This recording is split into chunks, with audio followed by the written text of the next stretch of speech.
નમસ્કાર મિત્રો, world inbox પર આપ સૌનું હાર્દિક સ્વાગત છે. કરંટ અફેર્સ લેક્ચર નંબર 185 પર આજે આપણે પહોંચ્યા છીએ અને આજ ખાસ મહત્વના જૂન 2026 સાથે સંકળાયેલા હોય તેવા 4 મુદ્દાઓ પર આપણે વાત કરવાની છે. નજીકના સમયમાં સીસીઈની પ્રિલિમ પરીક્ષાનું આયોજન થશે. તેના જે કંઈ પણ પ્રકરણો સાથેના નામ સાથેનો નવો સિલેબસ જાહેર થઈ ચૂક્યો છે અને આ બધા લોકો સુધી પહોંચ્યો હશે. કરંટ અફેર્સનો વિષય આપણે સીસીઈની પ્રિલિમ્સ અને મુખ્ય પરીક્ષા એને પણ ધ્યાનમાં રાખીને તૈયાર કરવાનો છે. એટલે દરેક લેક્ચર્સને જોતા રહેજો, સમયાંતરે તેનું રિવિઝન પણ કરતા રહેજો. આજની ચર્ચામાં આગળ વધીએ એ પહેલા વર્લ્ડ ઇનબોક્સ એકેડમી ગાંધીનગર ખાતે 2 અગત્યની બેચ શરૂ થઈ છે. જીપીએસસી ક્લાસ 1-2 જે લોંગ ટર્મ બેચ છે, ફાઉન્ડેશન બેચ છે, તેની શરૂઆત થઈ ચૂકી છે. આપ ઓફલાઈન અથવા ઓનલાઈન ઘરે બેઠા પણ જીપીએસસી ક્લાસ 1-2 પ્રિપરેશન કરી શકો છો. ઓનલાઈન માટે world inbox my class application પર જજો, ડાઉનલોડ કરી સ્વરાજ 3.0 બેચને એક્સેસ કરી શકશો. અત્યારે ફ્રી ડેમો લેક્ચર ચાલે છે એટલે તમે એના ફ્રી ડેમો લેક્ચર જોઈ શકો છો. આ ઉપરાંત દોસ્તો, જે પણ મિત્રોએ તાજેતરમાં ક્લાસ 1-2ની પ્રિલિમ્સ પરીક્ષા આપી છે અને આવનારા સમયમાં જેમને મેઇન્સ આપવાની છે એવા તમામ મિત્રો માટે સ્પેશિયલ ક્લાસ 1-2 મેઇન્સની બેચ શરૂ થવાની છે. 2 જુલાઈથી આ બેચ શરૂ થશે. એનો સમય છે એ સવારે 8 કલાકથી બપોરના 1 કલાક સુધીનો રહેવાનો છે. એટલે આ બેચ છે દરરોજની 5 કલાકની ચાલશે, જેમાં તમારા ભાષાના વિષયો, નિબંધ, એથિક્સ સહિતના જીએસના તમામ વિષયોનો સમાવેશ થશે. ખૂબ જ મહત્વનું ટુ ધી પોઈન્ટ પરીક્ષાલક્ષી, સફળતાલક્ષી તમને માર્ગદર્શન આપવામાં આવશે. વધુ વિગત માટે તમે નીચે આપેલા નંબરનો ફોન કોલ દ્વારા સંપર્ક કરી શકો છો. સૌથી પહેલું જે મુદ્દો આપણે ભણવાનો છે એ કોમ્પ્યુટર ક્ષેત્ર સાથે સંકળાયેલું છે. દોસ્તો, વિશ્વમાં ઘણા બધા દેશો સુપર કોમ્પ્યુટર્સનો વિકાસ કરે છે. ઘણી બધી કંપનીઓ સુપર કોમ્પ્યુટર્સ બનાવે છે. સુપર કોમ્પ્યુટર એટલે કે એવું કોમ્પ્યુટર કે જે જટિલ ગણતરીઓ, જ્યાં આંકડાઓ કરોડો અબજોમાં છે અને એમની કેલ્ક્યુલેશન્સ કરવાની છે, એમના સરવાળા બાદબાકી કરવાના છે, એમના સમીકરણો મુજબના તમારે જવાબો જોઈએ છે. આ કામ ઓછા સમયમાં કરતું જે મશીન હોય એને આપણે સામાન્ય રીતે સુપર કોમ્પ્યુટર્સ કહીએ છીએ. ફ્લોટિંગ પોઈન્ટ ઓપરેશન પર સેકન્ડ ફ્લોપ્સ આ એકમ છે જેમાં સુપર કોમ્પ્યુટરની ઝડપ માપવામાં આવતી હોય છે. આ ફ્લોપ્સ એકમ પણ ઘણીવાર પરીક્ષામાં પૂછાઈ ગયેલો છે. તો મિત્રો, એક સંસ્થા છે જેનું નામ છે ટોપ 500. આ દુનિયાભરના જેટલા પણ સુપર કોમ્પ્યુટર્સનો વિકાસ થાય છે તો આ બધા સુપર કોમ્પ્યુટર્સમાં સૌથી ઝડપી સુપર કોમ્પ્યુટર્સ કયા, વિશ્વના ટોપ 500 સુપર કોમ્પ્યુટર્સ કયા, એની યાદી વર્ષમાં 2 વાર બહાર પાડવામાં આવે છે. જનરલી આ યાદી મે અથવા જૂન મહિનામાં બહાર પડે છે અને બીજી વખત એ જ વર્ષના નવેમ્બર મહિનામાં બીજી વખતની યાદી બહાર પડે છે. એટલે વર્ષમાં 2 વખત એક લિસ્ટ તૈયાર કરવામાં આવે છે કે ભાઈ વિશ્વના ટોપ 500 સુપર કોમ્પ્યુટર્સમાં કોનો સમાવેશ થાય. હવે જુઓ દોસ્તો, આપણી પરીક્ષામાં શું પૂછાય કે ભાઈ વિશ્વનું જે પહેલા નંબરનું સુપર કોમ્પ્યુટર છે એનું શું નામ છે અને કયા દેશે વિકસિત કર્યું છે. એક તો આ બાબત આપણે ધ્યાને રાખવાની હોય અને બીજું, ભારતના કેટલા સુપર કોમ્પ્યુટર્સને ફલાણા મહિનાની યાદીમાં સ્થાન મળ્યું અને ભારતનું સૌથી ઝડપી સુપર કોમ્પ્યુટર, આ ટાઈપનો પ્રશ્ન આવી શકે. તો જો આપણે 1 બાય 1 મુદ્દાઓને સરળ બનાવી દઈએ. જૂન 2026માં જે 67મો રિપોર્ટ જાહેર થયો, ટોપ 500 સુપર કોમ્પ્યુટરનો 67મો રિપોર્ટ જાહેર થયો. તો આ જે રિપોર્ટ છે કોણ તૈયાર કરે છે? તો કે જર્મનીની એક યુનિવર્સિટી છે, યુનિવર્સિટી ઓફ મેનહાઇમ, અને સાથે અમેરિકાની લોરેન્સ બર્કલે નેશનલ લેબોરેટરી અને એની સાથે યુનિવર્સિટી ઓફ ટેનેસી. આ 3 સંસ્થાઓના નિષ્ણાતો સાથે મળી અને રિપોર્ટ તૈયાર કરે છે. એટલે મોટાભાગે આમાં જર્મની દેશ છે તેનો બહુ મોટો ફાળો રહેલો છે. હવે આ જે 67મી યાદી બહાર પડી, તો તાજેતરમાં જૂન 2026માં વિશ્વના ટોપ 500 સુપર કોમ્પ્યુટરની જે યાદી જાહેર કરવામાં આવી તે અંતર્ગત સમગ્ર વિશ્વનું સૌથી ઝડપી સુપર કોમ્પ્યુટર છે એનો તાજ મળે છે, એ ખિતાબ મળે છે, એ રેન્ક પ્રાપ્ત થાય છે ચીનના સુપર કોમ્પ્યુટર લાઇન શાઇનને. આ મોસ્ટ આઈએમપી તમારી એક્ઝામ્સમાં આ પ્રશ્ન આવી શકે. વિશ્વનું સૌથી ઝડપી સુપર કોમ્પ્યુટર છે એનું નામ છે લાઇન શાઇન અને દેશ છે એ છે ચાઇના. મિત્રો, અત્યાર સુધી વિશ્વનું સૌથી ઝડપી સુપર કોમ્પ્યુટર છે એ અમેરિકન સુપર કોમ્પ્યુટર હતું, એનું નામ છે એલ કેપિટન. ભૂતકાળમાં મેં આ તમને ભણાવેલું છે. આ એલ કેપિટન બીજા નંબર ઉપર જતું રહ્યું અને તેના સ્થાન ઉપર પહેલા નંબર ઉપર લાઇન શાઇન જાય છે. આ સુપર કોમ્પ્યુટર લાઇન શાઇન છે તેની સ્પીડ છે મિત્રો 2.198 એક્ઝાફ્લોપ્સ પર સેકન્ડ. તો આ લેવલે આટલા ફેક્ટ આપણે ખાસ યાદ રાખવા જોઈએ. ભારતના સુપર કોમ્પ્યુટર્સ પૈકી 7 સુપર કોમ્પ્યુટર્સ વિશ્વના ટોપ 500 સુપર કોમ્પ્યુટર્સમાં સ્થાન ધરાવે છે. એટલે પહેલા તો આપણે આ આંકડો યાદ રાખવો જોઈએ, 7. બરાબર, 7 સુપર કોમ્પ્યુટર્સ ટોપ 500માં છે. એ પૈકી ભારતનું સૌથી ઝડપી સુપર કોમ્પ્યુટરનો ખિતાબ કોને મળે છે? શક્તિ ક્લાઉડને, જેનો ઓલ ઓવર ગ્લોબલ રેન્ક 32મો જોવા મળ્યો છે. એટલે કે આપણે એવું કહી શકીએ કે ભાઈ ટોપ 50માં ભારતનું એક સુપર કોમ્પ્યુટર આવ્યું છે. એનું નામ શું છે? શક્તિ ક્લાઉડ. એની સ્પીડ કેટલી છે? 16 એક્ઝાફ્લોપ્સ. જો ભૂતકાળના સમયમાં એરાવત હતું પહેલા નંબરે, એરાવત અત્યારે 211માં નંબર ઉપર છે. અર્કા 219 ઉપર છે. પરમરુદ્ર 104 જે યુનિટ છે એનું મોડલ નંબર એ 245. અરુણિકા 274, પરમરુદ્ર 103 318માં રેન્ક ઉપર, અને અર્કા એઆઈ એટલે કે આર્ટિફિશિયલ ઇન્ટેલિજન્સ અને મશીન લર્નિંગ એ 493. તો ભારતના આ 7 છે. ભારતના હું એવું નથી કહેતો કે તમે સાતેના નામ યાદ રાખો, પણ તમને એટલો ખ્યાલ આવવો જોઈએ કે ભાઈ અર્કા, અરુણિકા આ બધા સુપર કોમ્પ્યુટર સિસ્ટમ્સના નામ છે. અને ભારતનું જે સૌથી પહેલા નંબર ઉપર છે એ તો તમને ખાસ આવડવું જ જોઈએ, શક્તિ ક્લાઉડ. બરાબર, ગ્લોબલ રેન્ક એનો કેટલામો છે? 32. એટલે આ પણ મોસ્ટ આઈએમપી પ્રશ્ન બને. તો આટલા ફેક્ટ આપણે ખાસ યાદ રાખીએ. વિશ્વના જે સુપર કોમ્પ્યુટર્સની વિતરણ થયું ટોપ 500માં અમેરિકા પહેલા નંબર ઉપર છે, જેના 161 સુપર કોમ્પ્યુટર્સનો સમાવેશ થાય. જાપાનના 44, જર્મની ત્રીજા નંબરે 41 છે, ચાઇના 31 અને ફ્રાન્સ છે એ 21 સુપર કોમ્પ્યુટર. આ ટોપ 5 દેશો થાય. એટલે આ સામાન્ય માહિતી છે. વિકસિત થવા માટે તમારી પાસે અદ્યતન ટેકનોલોજી અને એઆઈનો જ્યારે સમય છે, જમાનો છે, ત્યારે સુપર કોમ્પ્યુટર્સ જેટલા તમારી પાસે વધારે હશે એટલા જ તમને ફાયદા થવાના છે. ચાલો, તો પહેલો મુદ્દો ક્લિયર થાય. બીજો મુદ્દો છે દોસ્તો, એ એક આપાતકાલીન સ્થિતિ અને એક કહી શકાય કે ભાઈ આપત્તિની બાબત સાથે સંકળાયેલો મુદ્દો છે. દક્ષિણ અમેરિકા ખંડમાં ઉત્તર ભાગમાં આવેલો એક દેશ છે વેનેઝુએલા. આ વેનેઝુએલા છેલ્લા ઘણા બધા સમયથી ચર્ચામાં છે, પણ આ વખતે જૂન 2026માં જે ચર્ચા છે થોડીક વધારે ગંભીર છે. ભૂકંપના 2 મોટા આંચકાઓ આવ્યા છે અને એના લીધે સેંકડો લોકોએ જીવ ગુમાવ્યા છે. કેટલાક સ્ત્રોતમાં, અમેરિકન સ્ત્રોતો અને એના અંદાજ પ્રમાણે તો આંકડો હજારોની સંખ્યામાં પણ મૃત્યુઆંક પહોંચે એવી બાબત છે. પણ જૂન 2026માં દોસ્તો ફિલિપાઇન્સ બાદ વેનેઝુએલામાં પણ બહુ જ મોટા ભૂકંપોના આંચકા અનુભવાણા. એટલે આ મહિનામાં 2 દેશો, ફિલિપાઇન્સ અથવા ફિલિપિન્સ, રાજધાની મનીલા, બરાબર, ત્યાંય ભૂકંપ થાય છે, ત્યાંય એની ઘટનાઓ જોવા મળી, અને અહીંયા વેનેઝુએલામાં પણ આ ઘટના જોવા મળી. તો 2 ભૂકંપો જોવા મળ્યા. એમાં જે પહેલો ભૂકંપ હતો એ આશરે 7.2 ની રિક્ટર તીવ્રતા એની જોવા મળી છે, અને બીજો જે ભૂકંપ આવ્યો છે એ 7.5 ની તીવ્રતા ધરાવતો જોવા મળ્યો. તો આ 2 ફેક્ટ આપણે એટલા યાદ રાખીએ. બાકી કેટલા માણસો મૃત્યુ પામ્યા કે એ બધું થયું એ આંકડાઓ હજુ વિશ્વસનીય નહીં હોય. ગુજરાતી સમાચાર પત્રોમાં તો 10,000 સુધીના આંકડાઓ છે એને જાહેર કરી દેવામાં આવેલા છે, પણ એટલા બધા આંકડાઓ કદાચ ન પણ હોઈ શકે. એટલે એ બાબત આપણે ધ્યાને રાખીએ.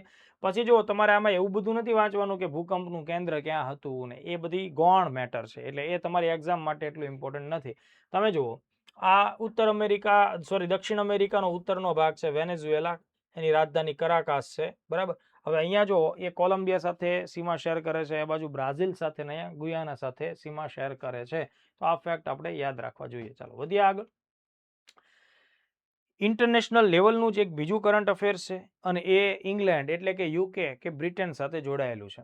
બ્રિટન છેલ્લા એક દાયકાથી રાજકીય રીતે થોડીક એવી પરિસ્થિતિમાંથી પસાર થાય છે કે ત્યાં વડાપ્રધાન ટૂંકા સમયમાં રાજીનામા આપી રહ્યા છે. છેલ્લા 10 વર્ષમાં મિત્રો ઇંગ્લેન્ડમાં 7 વડાપ્રધાનો બદલાઈ ચૂક્યા છે, અને અત્યારના જે વડાપ્રધાન છે કીર સ્ટારમર, એ પણ અત્યારે રાજીનામું આપવાની એમણે જૂન 2026માં જાહેરાત કરી છે. એટલે બ્રિટનની રાજનીતિ હમણાં થોડી એમ કહી શકાય કે વાઇબ્રન્ટ મોડમાં છે, સ્ટેબિલિટીમાં નથી. એનું કારણ છે કે ભાઈ આર્થિક રીતે બ્રિટનને એ લોકો બ્રેક્ઝિટ બાદ ઊભું નથી કરી શક્યા, અને યુરોપમાં ખૂબ મોટી ઇકોનોમી બનવી જોઈએ બ્રિટન, એને બનાવી નથી શક્યા. એટલે આર્થિક દબાણને લીધે જ બધી જ અવ્યવસ્થા ઊભી થાય.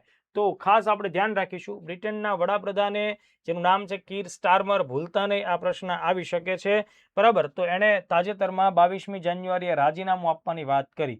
તો હવે અહીંયાથી શું પ્રશ્ન આવે કે ભાઈ તાજેતરમાં બ્રિટનના કયા વડાપ્રધાને રાજીનામું આપવાની વાત કરી? તો કીર સ્ટારમર, આ નામ પરીક્ષામાં પૂછી શકાય. બીજો પ્રશ્ન કે આ કીર સ્ટારમર છે કઈ રાજકીય પક્ષ કે પોલિટિકલ પાર્ટી સાથે જોડાયેલા હતા? તો એની પાર્ટીનું નામ છે લેબર પાર્ટી. તાજેતરમાં એમણે લેબર પાર્ટીના વડા તરીકે પણ રાજીનામું જાહેર કર્યું છે, અને દેશના વડાપ્રધાન તરીકે પણ રાજીનામું આપવાની વાત કરી છે. હવે આવું કેમ થાય છે? તો કે ભાઈ એ લેબર પાર્ટીના જ માણસો છે, એમનો આંતરિક બળવો છે, એનું દબાણ છે, અને એ લોકો જ ઈચ્છે છે કે ભાઈ કીર સ્ટારમર રાજીનામું આપે. ઠીક છે, એ એક બાબત આની પાછળ છે. હમણાં તાજેતરની જે મધ્યસ્થ ચૂંટણીઓ થઈ એમાં લેબર પાર્ટીના સાંસદો કે એના સભ્યો હાર્યા છે, એટલે એના લીધે પણ ડર છે. પીટર મેન્ડલેસન કે જે અગાઉ એપિસ્ટન ફાઇલ્સમાં એનું નામ આવેલું છે, તો એ વ્યક્તિને પણ આને અમેરિકામાં ઇંગ્લેન્ડના રાજદૂત બનાવ્યા હતા, એટલે એના લીધે તે દેશ આખામાં વિવાદો થયા છે અને આર્થિક મોરચે નિષ્ફળતા. તો આ બધા મેં તમને કારણો કીધા. એટલે મે બી તમને લોકોને આ પ્રકારનો પ્રશ્ન જે લોકોને ઇન્ટરવ્યુ આપવાના હોય આ જ વર્ષે આપે કે ભાઈ બ્રિટનની અંદર કેમ અત્યારના પ્રશ્નો કયા છે, તો બ્રિટનમાં પ્રશ્નો અત્યારે આ પ્રકારના છે. કીર સ્ટારમર રાજીનામું આપશે એ પ્રકારની વિગતો છે. હવે બીજો પ્રશ્ન કે ભાઈ આ કીર સ્ટારમર રાજીનામું આપે એના સ્થાન ઉપર અંદાજ છે કે કોણ નવો વડાપ્રધાન બનશે, તો અત્યારે સૌથી જે પ્રખ્યાત નામ બન્યું છે એ છે એન્ડી બર્નહામ. તો આ જ્યારે બનશે ત્યારે આપણે એ બાબતને ધ્યાને રાખીશું. બીજું, ઇંગ્લેન્ડ એટલે કે બ્રિટન છે એ યુરોપિયન યુનિયનનો હિસ્સો નથી, એ ઈયુમાંથી બહાર નીકળેલું છે, એટલે બ્રિટન એક્ઝિટ અને બ્રેક્ઝિટ કહેવાય. તો બ્રેક્ઝિટની ઘટના કયા વર્ષની છે? 2020ની છે. 31મી જાન્યુઆરી 2020 યુરોપિયન યુનિયનમાંથી યુકે બહાર થયું હતું. આ ઘટના બ્રેક્ઝિટ કહેવાય અને એનું વર્ષ તમારે યાદ રાખવું જોઈએ, એ છે 2020, એટલે કે લગભગ 5.5 વર્ષ પહેલાની બાબત છે. તો આ બાબત થઈ. હવે જુઓ, આ લેક્ચરનો લાસ્ટ ટોપિક આપણે ખૂબ મહત્વની એક યોજના વિશે વાત કરવી છે, એક કાર્યક્રમ અથવા એક નવી પહેલ વિશે વાત કરવી છે અને એનું નામ છે ભારતી. મેં અગાઉ પણ એક લેક્ચરમાં આ સેમ ટોપિક ભણાવેલો છે કરંટમાં, પણ અત્યારે એને એક બહુ જ સારી સફળતા મળી છે, એટલા માટે આપણે ફરીથી ધ્યાને રાખીએ છીએ. જુઓ દોસ્તો, આ ભારતી નામની પહેલ છે ને એ કૃષિ ઉત્પાદનો જે હોય એની નિકાસની કામગીરી સાથે સંકળાયેલી છે. નિકાસ કરતા જે સંગઠનો, સ્ટાર્ટઅપ કંપનીઓ હોય એને સરકાર વિશેષ મદદરૂપ થાય છે આ ભારતી નામની ઇનિશિયેટિવ અંતર્ગત. તો કૃષિ નિકાસની વાત છે, કૃષિ પદાર્થોની નિકાસની વાત હોય એટલે અહીંયા તમારે agriculture and process food exports development authority, અપેડાનું નામ તમારે ધ્યાન રાખવું પડે. એટલે અપેડા નામની કેન્દ્ર સરકારની કાયદાકીય સંસ્થા છે દોસ્તો, જે ministry of commerce and industry અંતર્ગત કામ કરે. અપેડાએ ભારતી નામની પહેલ શરૂ કરી હતી. આ પહેલ 2025માં શરૂ થઈ હતી અને એનો ઈરાદો હતો કે દેશમાં કૃષિ ઉત્પાદનોને વિદેશમાં મોકલતા હોય એવી 100 સ્ટાર્ટઅપ કંપનીઓને સહાયતા કરવી. અને 100 સ્ટાર્ટઅપ કંપનીની સહાયતાનો જે ટાર્ગેટ છે એ તાજેતરમાં જૂન 2026માં પૂરો થયો છે, એટલે આપણે આ આખી બાબતને ફરીથી ધ્યાને રાખવી પડે. તો પહેલા તો સવાલ આવે કે આ ભારતી નામનો કાર્યક્રમ અથવા પહેલ એ કોની પહેલ છે? આપણો જવાબ હોવો જોઈએ અપેડા. તમને એમ થાય સર આ અપેડા શું છે, તો એનું પૂરું નામ વાંચો, agricultural and processed food products export development authority, એટલે કે કૃષિ અને પ્રોસેસ ફૂડ્સની જે પ્રોડક્ટ હોય એને નિકાસ થાય એના માટે કામ કરતી સરકારની સંસ્થા છે.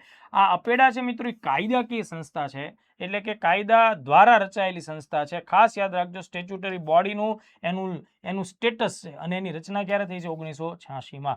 હવે મારો બીજો સવાલ કે સર આ અપેડા કૃષિ ઉત્પાદનોની સાથે સંકળાયેલી છે, તો મંત્રાલય મને પૂછી શકે તો હું કૃષિ મંત્રાલય ટીક મારી દઉં તો ન ચાલે, તો એ વહીવટ થઈ ગયો કહેવાય, એ જવાબ ખોટો પડે, એના માર્ક્સ આપણા આવે નહીં. તો યાદ શું રાખીશું? આ અપેડા છે દોસ્તો, એનું મંત્રાલય પણ પરીક્ષામાં પૂછી શકાય. મંત્રાલય છે કેન્દ્રીય વાણિજ્ય અને ઉદ્યોગ મંત્રાલય. કેન્દ્રીય વાણિજ્ય અને ઉદ્યોગ મંત્રાલયને અંગ્રેજીમાં શું કહેશું? Ministry of commerce and industry.